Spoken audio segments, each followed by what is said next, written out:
One of the beautiful stories that I mention over and over again, there was a person in the past, his name was Hatim al-Asam. Righteous, taqiyyun, naqi lillahi al-wali. And he came to his family wanting to go to Hajj. So he said, I want to go to Hajj. Hajj in those days was a long trip. It took many weeks and many months. And he said, I want to go to Hajj, but I don't have enough provisions for you guys. So what do you say? So the wife said, no, khalas, do it some other times when you have the means. But the daughter was special. So she said, Dad, Inna Allah huwa ar-razzaq zul quwwatil mateen. Go, Allah will provide for us. So the dad took heart from this and went. And when he went, a little while later, a couple of weeks later, the provisions ran out. So the mom and the rest of the siblings, like, you big mouth, what happened? So the little girl went to the back room and she raises her hands and she says, Allahumma anta qulta wa qawluka al-haq.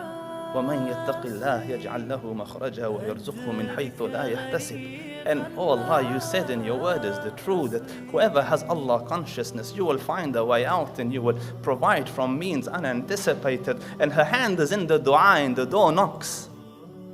So she goes and opens the door and it's the guard of the governor, the entourage of the governor.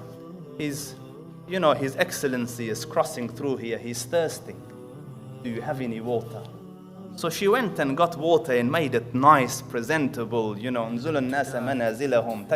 took, and the man took the water, took it to the governor. And the governor drank the water and he found in it delight. Oh, Allah Rabbul Izzah put delight in it for him. So he drank and it made him think, where did this water come from? Who did you get this from?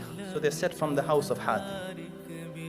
So the famous Hatim, yes, we must go say salam. They said, no, Your Excellency, he's in Hajj. So he said, then it is our duty to look after his family.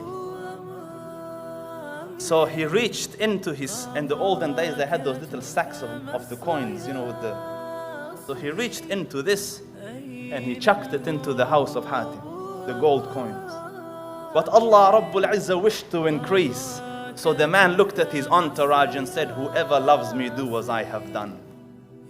So all the entourage took their purses and chucked it into the house of Hatim. Pretty soon gold coins were loitering around on the floor and the little girl started to cry.